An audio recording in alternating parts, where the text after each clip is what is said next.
Ne t'inquiète de rien et n'aie aucune crainte. La joie vient le matin, les problèmes ne durent qu'un temps. Car il y a un ami nommé Jésus qui essuiera toutes tes larmes.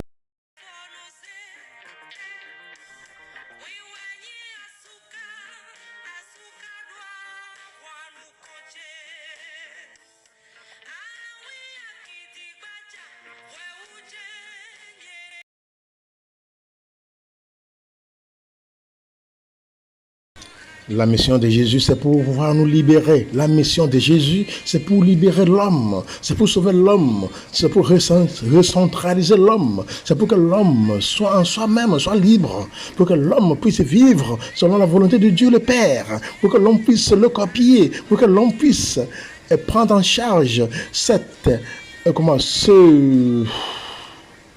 mission que Jésus lui a donnée, qui est un héritage. Donc cet héritage que Jésus a donné, il faut que l'homme s'en accapare. Parce que c'est nécessaire. Jésus est venu pour nous libérer. L'homme doit continuer avec cette mission de libération de ses frères et sœurs, de ses frères et sœurs. Il doit continuer avec cette mission, sans rien laisser derrière. Pour que l'homme continue en collaborant avec son Dieu. Entrons. Salut, bonjour, shalom. Prions Dieu notre Père. Nous te remercions en ce moment où nous sommes ensemble. Merci beaucoup pour la famille que tu ne cesses de m'accorder. Merci beaucoup Seigneur pour tout le bien que tu nous fais comme humanité. Merci beaucoup pour cette audience que tu gardes toujours, tous ceux qui sont abonnés, pour pouvoir écouter les enseignements concernant la foi, concernant la relation qui existe entre toi et nous, le peuple de Yahvé, qui est ce canal. Seigneur, merci. Merci beaucoup pour leurs familles respectives, pour leurs relations personnelles, interpersonnelles respectives. Merci beaucoup pour le boulot. Et surtout, Seigneur, merci beaucoup pour tous les déblocages que tu ne cesses de leur accorder, les déblocages professionnels, financiers, maternels, matrimoniels, de leurs arbres généalogiques, déblocage des esprits mauvais, de la sorcellerie à tout degré, pour la santé, déblocage sanitaire, déblocage de bonheur et de chance. Seigneur, merci pour d'autres types de déblocage que tu ne cesses de leur accorder. Et spécialement, merci Seigneur pour toutes les délivrances, transformation, purification, sanctification, pour toute protection, guérison, restauration, réparation, pour toute ouverture de leurs yeux, cœur et oreilles spirituelles, pour l'intelligence spirituelle que tu leur accordes, pour qu'ils puissent marcher toujours selon ta volonté, pour tout exorcisme que tu ne cesses d'opérer dans leur vie, dans la vie de leur foyer, leurs enfants, voilà, leurs amitiés, voilà. Seigneur, merci. Merci pour tout ce dont on ne sait plus rappeler, pour tout réglage, pour toute réparation dans leur vie. Continue par le soutenir, Seigneur. Continue par le bénir, Seigneur. Continue par leur accorder le nécessaire pour leur vie, la vie de leur foyer, pour que leurs rêves leur adviennent selon le bien-être de leur destin, pour qu'ils puissent vraiment réaliser le bien-être de leur destin d'ici en avant. Seigneur, merci. Merci beaucoup. Nous te le demandons par Jésus le Christ notre Seigneur. Amen. Voilà, mes chers amis, nous sommes là pour pouvoir continuer avec nos réflexions qui est sur cette relation qui existe entre Dieu et nous les hommes, entre le Créateur et nous, ces créatures. Et si vous ne vous êtes pas encore abonné, je vous invite à pouvoir faire cela parce que vos abonnements aident pour que je sois stimulé pour pouvoir continuer avec des recherches spirituelles pour pouvoir vous présenter. Parce que vous savez que nous savons que ce n'est pas tout le monde qui a le temps, même peut-être d'ouvrir la Bible. Il y en a beaucoup qui n'ont pas le temps pour pouvoir ouvrir la Bible parce qu'ils travaillent. Si on ne travaille pas, on ne mange pas. Et puis si on est dans un endroit où il faut travailler à mort, voilà, c'est pas facile. Donc il faut avec cette doléance, il faut essayer de vous abonner. Comme ça aide, ça nous pousse à pouvoir aller de l'avant et dans les recherches. Merci beaucoup. Il ne faut pas oublier de liker, partager la vidéo aussi. Merci. Donc aujourd'hui, je voudrais qu'on regarde. Je voudrais qu'on regarde une chose peut-être importante pour voir, c'est ça, la mission de Jésus. Quelle est la mission de Jésus? Entre-temps, nous avons vu la mission de Dieu. Maintenant, qu'est-ce qui est? Quelle est la mission de Jésus? C'est ça que nous allons voir maintenant. Et si vous voulez savoir, c'est ça que nous allons découvrir aujourd'hui. Donc la mission de Jésus, c'est de libérer les hommes pour qu'ils vivent. La mission de Jésus, c'est de libérer les hommes pour qu'ils vivent. Comme nous le savons, si Jésus est venu pour pouvoir sauver le monde premier que Jésus devrait sauver, c'est ça qu'il a fait. C'est nous, les hommes. Il est venu pour nous sauver. Parce que sauvant l'homme, c'est sauver le monde. C'est parce que c'est l'homme qui fait exister le monde. Le monde que Dieu a créé est là, oui. Et là, on voit les oiseaux, on voit les créatures, les vivantes et les créatures non vivantes de Dieu. Ou bien on voit les êtres vivants et les non-êtres vivants dans le monde. Mais ça seulement ne suffit pas. Quand il s'agit de développement, c'est l'homme qui fait tout cela. Ce n'est pas les animaux qui sont irrationnels. Mais l'homme qui est rationnel, c'est lui qui prend soin de ce monde.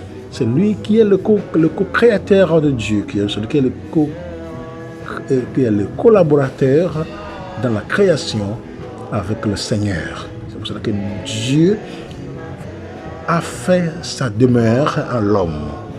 Dieu a fait sa demeure en l'homme. Quand Saint Paul nous dit que ne savez-vous pas que votre chair, votre corps, c'est la demeure de Dieu. Voilà. C'est le temple de Dieu. Notre corps, notre chair, c'est le temple de Dieu. Dieu réside en nous. Dieu est en nous. Et comme Dieu a dit à Jérémie que voilà, avant ta conception, tu te connaissais. Je t'ai choisi. Je t'ai un. Je t'ai envoyé. Je t'ai donné le nom. Je t'ai envoyé pour proclamer la bonne nouvelle. Donc Dieu nous connaît avant notre naissance. Donc Dieu est en nous. Il réside en nous. Nous sommes son collaborateurs. Nous sommes ses collaborateurs. Nous sommes les collaborateurs de Dieu. Avec lui, le monde continue d'être. Parce que Dieu n'a pas construit des maisons, Dieu n'a pas fabriqué des avions. Tout ce que nous voyons autour de nous, artificiel. Dieu a créé ce qui est naturel afin de pouvoir nous aider, nous, comme ses co-créateurs, à pouvoir mettre sur place ce que lui-même devrait faire. Voilà. Pouvoir libérer l'homme. Jésus a cela comme mission. Mission de libérer les hommes pour qu'ils vivent. Il nous libère pour que nous vivions. Jésus apparaît au milieu de son peuple comme celui qui libère les hommes de ceux qui les oppriment et les aliènent, de ce qui appauvrit la vie en eux. On pourrait dire que Jésus prend dans sa main la vie des hommes.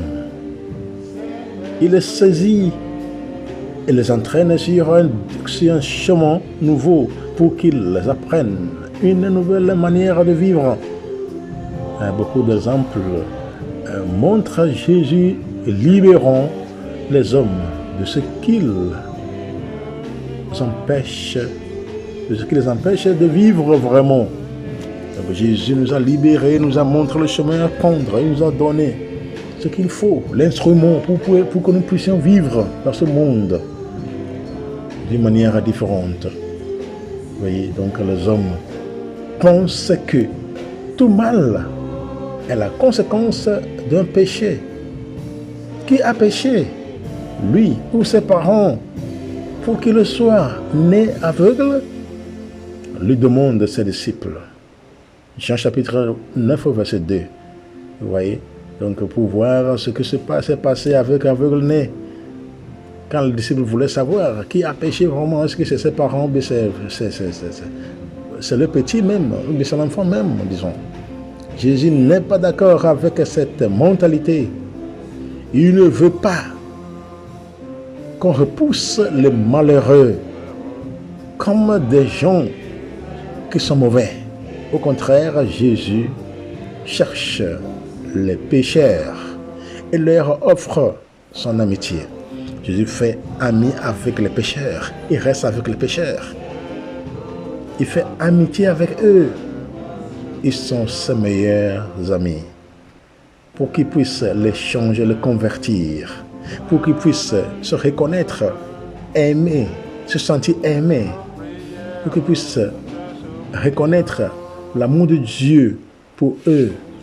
Qu'ils ne soient pas rejetés, marginalisés, piétinés. Vous voyez. Pour Jésus, n'importe quel pécheur est invité à la joie d'une vie renouvelée. C'est ça la conversion. Avec Jésus, tout homme doit se convertir. Tout homme doit nécessairement laisser de côté péché, ce qui est mal. Nous voyons comment notre société est remplie de péchés, à rien faire à personne. On s'entretue. Même si on marche, même si on est là calme, sans rien dire à personne, nous avons des ennemis.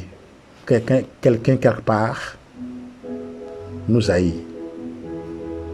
Ceux qui se disent l'être, l'élite, ceux qui se disent l'élite du peuple, non, sont scandalisés de cette attitude de Jésus d'avoir donné la chance aux pécheurs de se renouveler, de se convertir, d'être dans la joie.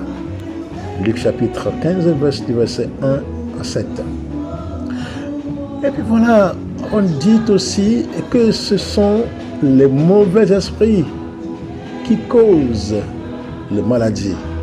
Donc, comme on le sait, chaque homme, chaque culture, même il y a des cultures où si quelqu'un meurt, on veut savoir qu'est-ce qui a tué la personne. Même si cette personne a 150 ans, on veut savoir ce qu'il a tué. Au niveau médical, ça va. Parce que voir s'il y avait une maladie qui causant la mort de cette personne qui est décédée. Maintenant, au niveau culture, on veut savoir toujours aussi ce qui l'a tué. Si c'est un sorcier qui l'a tué vraiment, pour pouvoir savoir. Vous voyez? Donc, je pense que ce sont les mauvais esprits, la sorcellerie, et envoûtement. Voilà. Les hommes de gré qui les ont tués, ainsi de suite. C'est ça. Les hommes ont peur des démons et de ceux qui peuvent jeter un mauvais sort. Voilà, dans notre société, on voit, là-bas, là, il ne faut pas aller, l'homme là-bas, là, la femme là, elle est sorcière, hein. L'homme là, il est sorcier, hein. C'est un féticheur, hein. Il est dangereux. Hein. Ouais, tout le monde s'écarte de ceux qui sont méchants dans notre société. À chaque village, on va là-bas, on fait attention. On chasse des villages. Ceux qui sont Ndoki, ceux qui sont des sorciers, sont vraiment chassés. Sont chassés. Jésus, lui, est plus fort que le démon. Il n'a pas peur d'eux. Il les expulse. Et libère les hommes de la crainte. Voilà, Jésus, lui, étant Dieu, c'est Dieu qui a créé toutes ces choses-là. Tout ce que l'homme utilise pour faire ses grimaces, faire ses sorcelleries, tout ça là, c'est Dieu qui l'a créé. Donc Jésus est Dieu, il n'a pas peur de ces créatures, car les créatures sont là pour pouvoir aider l'homme à évoluer dans sa vie. Donc Marc chapitre 5 du verset 1 à 8, c'est ça. Donc Jésus a expulsé le démon, l'esprit mauvais. Il a guéri les malades. Et quand Jésus passe dans le village, les hommes vivent mieux, sont plus heureux et joyeux. Ils sont libérés de ce qui les tourmente. Et même ceux qui étaient repoussés sont rendus à la vie nouvelle. Vous voyez, c'est Marc chapitre 5 du verset 18 à 20. Jésus est lumière, Jésus est la vie. Il lui m'a dit, il est le chemin, la vérité et la vie. Donc qui a Jésus a tout. Qui a Jésus possède tout. Donc c'est à nous maintenant de chercher à nous en accaparer. Jésus vient aider les hommes à vivre déjà maintenant sur la terre, sans crainte ni peur. L'enfant de Dieu, l'enfant de Jésus, le disciple de Jésus ne doit jamais avoir peur, avoir crainte, parce que la peur détruit, la crainte détruit. Il faut toujours s'accrocher au Seigneur, il faut toujours s'adonner au Seigneur, il faut toujours se mettre à la voie juste du Seigneur. Ça veut dire chercher toujours la volonté du Seigneur. Lorsqu'on fait la volonté du Seigneur, on n'a plus peur de personne. Les miracles de Jésus ont le même but, faire du bien aux hommes, les rendre heureux.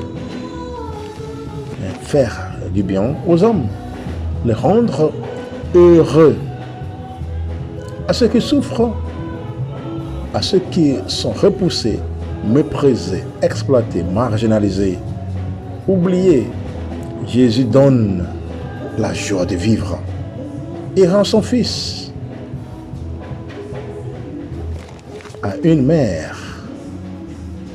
Vous voyez, il fait marcher le paralysé. Matthieu chapitre 9 du verset 6 à 7.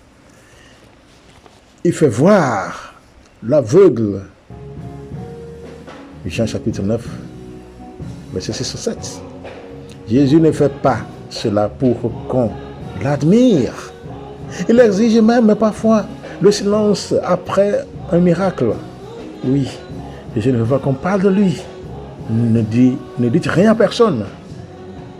Oui, Marc chapitre 5 du verset Marc 5, 43. Jésus, il termine de faire des miracles. Il dit aux gens, n'en parle à personne. N'en parlez à personne. Voilà. Il agit discrètement au point qu'on se demande qui a fait cela. C'est ça que Jésus veut. Il ne se glorifie pas. Tout c'est pour la gloire de Dieu. Ce n'est pas nous aujourd'hui qu'on fait la chose. On veut que tout le monde sache qu'on a fait ça. Tout le bien qu'on a fait dans cette société. Il y en a qui veulent même écrire leur nom. C'est fait par...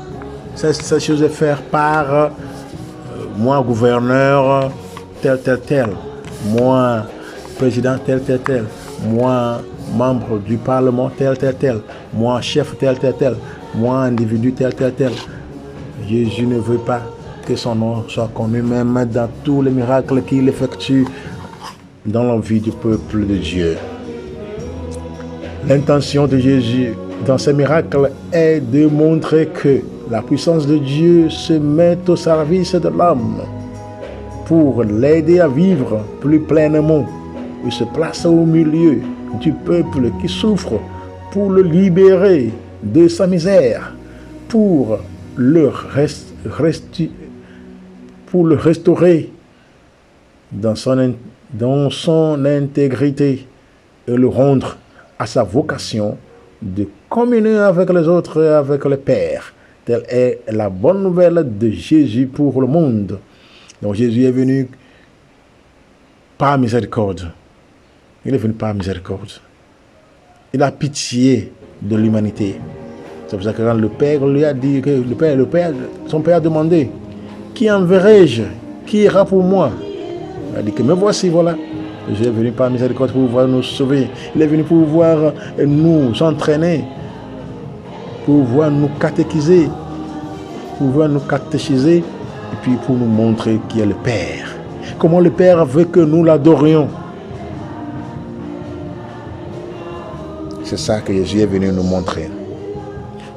Comment est-ce que le Père veut que nous l'adorions? Comment est-ce que le Père veut que nous soyons? De quel type d'adoration est nécessaire pour le Seigneur? Quelle manière? Est-ce que c'est avec la parole de Dieu? Ou c'est avec la culture? Nos cultures différentes que nous avons? C'est avec quoi que le Seigneur veut que nous l'adorions? Donc l'intention de Jésus, c'est tous ces miracles.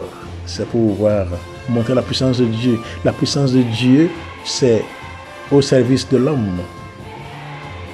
Cela est très clair. Si je suis supérieur aux autres, qu'est-ce qui est le service que je rends au Seigneur à travers eux, à travers mon entourage? Si je suis chef du village, par exemple, si je suis chef de famille, je suis père de famille, si je suis l'aîné de la famille, et je suis supérieur aux autres, qu'est-ce que je fais? Est-ce que je donne l'exemple? Est-ce que je sers au Seigneur en mes frères et sœurs? C'est ça qu'il faut toujours se poser comme question. Il ne faut pas seulement avoir pouvoir parce qu'on aime vraiment commander. On a une petite position, on veut se montrer. Que les gens sachent que voilà, nous le sommes. C'est cela ne devrait pas être comme ça dans notre vie. Et voilà. Jésus lui-même a fait, il a servi l'humanité. Lui étant Dieu, ne s'est pas montré fort, dominant, commandant l'humanité, mais plutôt il s'est humilié. Jésus s'est humilié pour servir son Père en nous, l'humanité. Nous sommes aussi appelés à faire la même chose, à pouvoir servir nos frères et sœurs comme le Seigneur veut, tel que le Seigneur veut. Ce n'est pas tel que nous voulons. Servir avec un cœur ouvert, servir avec sincérité, servir avec l'humilité. Pour la gloire de Dieu, ce n'est pas pour notre gloire. Pour que le monde change. C'est ça la bonne nouvelle que Jésus nous a amenée. Pour changer le monde. Changer la mentalité, toutes nos mentalités. Personne n'est exclu de la vie. Qui conçoit, quel que soit le mal dont on souffre, quelles que soient les fautes commises, les fautes qu'on a accumulées, il y a toujours un espoir de changer de vie, de refaire l'entente et la paix avec les autres et avec Dieu. Ça veut dire qu'il y a toujours changement. Si on change d'un endroit à l'autre, On va quelque part, il n'y a pas à manger, il n'y a pas à boire, on fait comment? J'étais dans un endroit au Brésil où on était partir pour travailler. Ceux qui sont sur ce canal, ils connaissent, on dit Saint-Terre. Saint-Terre. Et voilà, Saint-Terre. Saint-Terre. Saint-Terre veut dire que ça veut dire que sans terre.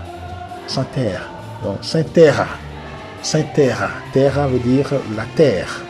Donc Saint-Terre, j'ai travaillé là-bas pendant 3 mois où c'est dans une forêt où on était avec les gens. De la route principale pour pouvoir arriver là-bas, c'est 40 km. Presque 40 km. On marchait dans la bourse. On a quitté la grande São Paulo pour pouvoir aller là-bas, pour faire d'expérience, pour rester avec les gens. Il n'y a pas à manger tous les jours. Il n'y a pas à manger, disons, matin, midi, soir. Manger matin ou midi jusqu'au soir. Et ce qu'on mange, voilà, des fois, c'est maïs sec. Maïs sec qu'il faut essayer de mettre ça dans une casserole et mettre ça au feu, comme ça, pour pouvoir manger après. On va dans les champs de gens pour travailler, comme nous sommes en train de travailler, et on mange ce qu'on nous donne. Là où on dort, ça, on n'en parle plus. Ce n'est pas de la blague. Quand il pleut, on ne peut même pas préparer quelque chose à la cuisine parce que l'eau va entrer dans la cuisine et tomber dans la nourriture. Vous voyez, c'est pour dire que l'homme change selon le contexte. Et l'homme doit changer aussi au niveau du cœur, la mentalité. Il faut avoir beaucoup d'autres expériences dans nos vies. Partout où on est dans le monde, l'homme est capable de se convertir, de changer les choses, de changer la mentalité et toute sa vie. Personne n'est laissé pour compte. Personne ne peut être méprisé ou repoussé. Un indice que tel est bien le sens de l'action de Jésus est l'insistance des évangiles sur les repas qu'il prend avec n'importe qui. Jésus mange avec n'importe qui. Il mange avec tout le monde. Une fois que nous avons la tête et les pieds, c'est fini. Nous avons la tête et les pieds humains. Voilà, nous sommes les amis de Jésus. Nous sommes les frères et sœurs de Jésus. Il ne nous discrimine pas. Il reste avec nous. Il chemine avec nous. Nous ne pouvons jamais écrire notre histoire sans Dieu. L'histoire est toujours écrite avec Dieu parce que c'est lui qui nous accompagne avant la conception, avant notre conception, jusqu'à là où nous sommes aujourd'hui. Sans Dieu, nous ne pouvons pas écrire notre histoire. Donc Jésus se met à table avec les pécheurs. Il mange avec tout le monde. Luc chapitre 15, verset 2. Luc 15, 2. Aussi facilement qu'avec l'élite religieuse. Luc 7, 36. Oui. Si manger ensemble est un signe de fraternité, de joie et d'amour, tel est bien le but de Jésus. Se mettre au milieu des hommes et leur apprendre à vivre dans la joie et l'amour fraternel. Jésus veut que nous vivions comme ça. Est-ce que nos familles sont comme ça? Est-ce que papa, maman, enfants, est-ce que nous mangeons ensemble? Est-ce que nous prions ensemble? Est-ce que nous restons ensemble? Est-ce que nous sommes en communion les uns avec les autres? Comment va notre vie? Comment va notre rester ensemble? Vous voyez? Donc ce n'est pas par hasard que Jésus est venu dans ce monde. C'est pour pouvoir nous démontrer comment vivre vraiment comme frère, comme sœur, comme ami. Vous voyez? Je me suis bien rappelé lorsque j'étais toujours à l'extérieur depuis des années, plus de 20 ans, presque 30 ans, en dehors de ma famille, en dehors de mon pays. J'ai fait le va-et-vient, où je me rencontre avec les gens qui m'aiment, et moi aussi je les aime. Vous voyez, je vais partout dans le monde où on s'aime bien, on crée cette amitié. Amitié, ce que Dieu veut que nous soyons. Où on se montre l'amour, on se démontre l'amour fraternel, l'amour libre, dans une liberté, vous voyez, parce que Jésus, il veut que nous vivions dans la joie et l'amour fraternel, libre de tout ce qui les oppose les uns aux autres. Ne pas se laisser manipuler, ne pas se laisser piétiner, ne pas se laisser manigancer. Toujours être original. Nous sommes appelés à être original. Toutes nos actions doivent être originelles. Ils sont originales. On ne doit pas falsifier l'amour. L'amour ne se falsifie pas. Non, comme dit avec expression française que l'argent ne fait pas le bonheur. Oui, on peut avoir l'argent, tout ça là, oui. L'argent est nécessaire, hein, mon frère et soeur. Sans l'argent, on ne peut pas voyager, n'est-ce pas? On ne peut pas manger, on ne peut pas vivre, oui. Mais la première des choses n'est pas ça. La première des choses, c'est l'amour. C'est notre confiance dans le Seigneur pour pouvoir reconstruire l'amour avec lequel Dieu nous a créés, pour que cet amour se voit, se matérialise dans la vie de nos frères et sœurs. Parce que, voyant l'un et l'autre, nous voyons Dieu. Vous voyant, je vois mon Dieu. Me voyant, vous voyez votre Dieu. Comme nous sommes créés à son image, nous sommes appelés à pouvoir vivre selon ce qu'il est pour nous. On ne va pas prétendre aimer l'autre et faire du mal à lui. C'est comme on dit, je suis en train de vous aimer devant moi, mais derrière toi, entièrement devant toi, j'ai en main le couteau ou bien un élément pointu et je suis en train de vous poignarder.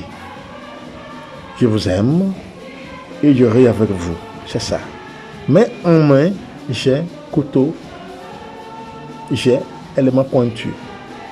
Je suis en train de vous poignarder par derrière. Est-ce que ça aussi c'est l'amour? Est-ce que ça aussi c'est l'amour? Quand nous entrons dans nos vies quotidiennes, au boulot, quand quelqu'un veut être le patron, le boss de tout, alors que nous ne sommes pas choisis d'être là. Dans un boulot ou dans une agence où les ouvriers sont contre leur patron.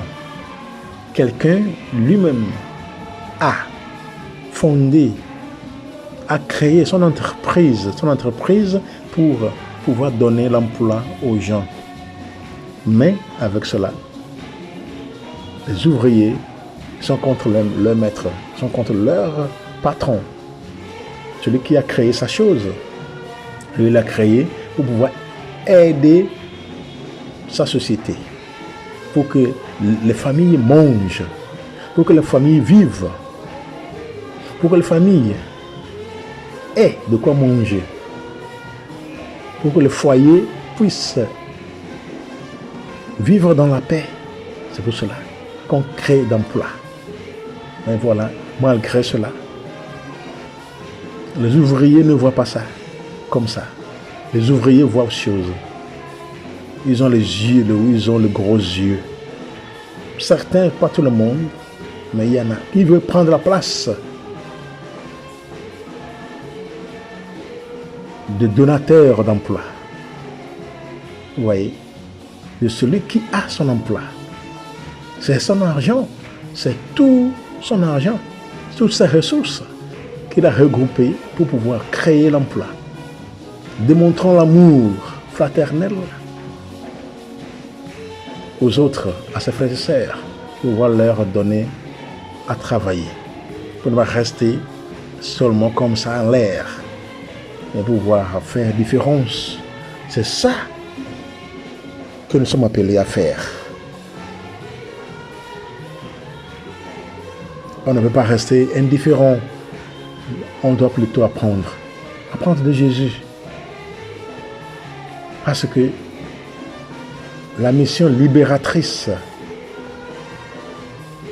des hommes pour qu'ils vivent nous est donnée. Cette mission nous est donnée. Cette mission de Jésus nous est donnée. Car Jésus n'est plus là physiquement, nous ne le voyons pas physiquement, nous ne le voyons plus physiquement, mais il travaille en nous qui sommes les agents pastoraux, les agents prenant la parole de Dieu pour aller jusqu'aux confins de la terre, étant remplis de l'Esprit Saint, étant remplis de l'Esprit Saint, comme nous dit le livre des Actes des Apôtres 1:8, remplis de l'Esprit Saint, nous sommes envoyés annoncer la bonne nouvelle jusqu'aux confins de la terre. Et Dieu nous a laissé un héritage pour que nous puissions aller de l'avant, pour que nous puissions être ceux qui mettent différence dans les choses, de faire les choses différemment, de ne pas vivre comme le monde vit, mais de vivre selon le dessein de Dieu, de vivre selon la volonté de Dieu. La volonté de Dieu, c'est quoi? Vivre selon la volonté de Dieu veut dire quoi? Veut dire que chacun vive, que chacun ait en abondance, que chacun mange. Je vis, que ma manière de vivre donne courage, encourage les autres, que ma manière de vivre invite aux autres à vivre selon Dieu, selon la volonté de Dieu. Que ma manière de vivre charme, attraille les autres à vivre. Parce que ce que je suis en train de vivre, c'est ce que Dieu veut que je vive. Merci beaucoup de m'avoir écouté. Merci beaucoup. Que le Seigneur continue par vous bénir, par vous exorciser, par vous donner tout déblocage dans nos vies. Que nous soyons toujours les libérateurs des hommes pour qu'ils vivent. Que nous soyons les libérateurs de nous-mêmes. Que nous soyons nos propres libérateurs. Shalom, shalom, shalom.